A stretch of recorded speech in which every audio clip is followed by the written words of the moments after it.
China మందేనని మనం కూడా claim చేయొచ్చు, ఎందుకంటే అక్కడ భారతంలో ఒకప్పుడు చైనా ఉంది కాబట్టి. కాబట్టి మనం క్లెయిమ్ చేయం, కాబట్టి వాడు రెచ్చిపోతూ ఉంటాడు.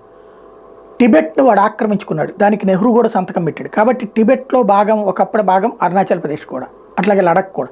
కాబట్టి మేము టిబెట్ని ఆక్రమించుకున్నాం కాబట్టి టిబెట్ మాదే అని చెప్పి నెహ్రూ కూడా సంతకం పెట్టాడు. కాబట్టి దాంట్లో భాగమైనవని మాకు ఇచ్చేసేయమని చెప్పి చైనా అడుగుతుంటుంది. మనం ఏమంటాం, నువ్వు ఆక్రమించుకున్నది ఎంత ప్రాంతం అయితే అంతవరకే రాసి ఇచ్చాడు, కానీ మా దేశంలో ఉన్నటువంటి ఆ టిబెట్ నుంచి మా దేశానికి ఉండిపోయినటువంటి ప్రాంతాలు మీకెందుకు ఇస్తాం, పొమ్మనమని చెప్తాం.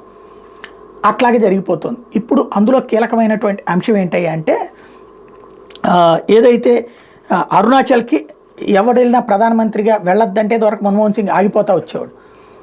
నరేంద్ర మోడీ ప్రత్యేకించి వెళ్తాడు. మాది అని చైనా చెప్పే భూభాగంలో ప్రత్యేకించి కార్యక్రమాలు పెడతారు.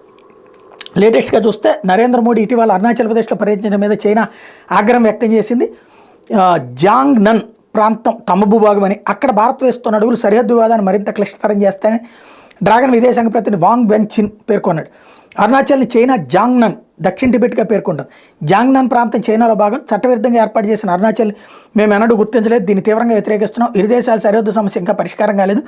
జాంగ్ నన్ అభివృద్ధి చేసే హక్కు ఆ దేశానికి లేదు. చైనా భారత్ సరిహద్దులను తూర్పు ప్రాంతాల ఆ దేశ ప్రభుత్వ అధినేత పర్యటన మీద తీవ్ర అసంతృప్తితో ఉన్నాం. ఈ విషయం మీద మా నిరసన తెలియజేశామని వెన్చిన్ చెప్పాడు. చైనా భారత్ సరిహద్దులోని తవాంగ్కి సైనిక బలగాలను సాయుధ సంపత్తిని తరలించేందుకు ఉపయోగపడేలా సేలా సొరంగ మార్గాన్ని ప్రధాని మోడీ ప్రారంభించినటువంటి నేపథ్యంలో ఈ ఏడుపు. అసలు విషయం ఏంటంటే, వాడి దేశంలోకి ప్రధానమంత్రే వెళ్ళి అక్కడ సెల్యూట్లు తీసుకుని వస్తే మరి వాడి దేశం ఎట్ట అవుతుంది అప్పుడు? అంటే వాడు అంత శాతకాన్ని దద్దమ్మా, వాడి చేతిలో లేదన్నది అక్కడే అర్థమైపోతుంది కదా. కానీ ప్రపంచాన్ని నమ్మించాలని చూసేటువంటి మూర్ఖుడు వాడు.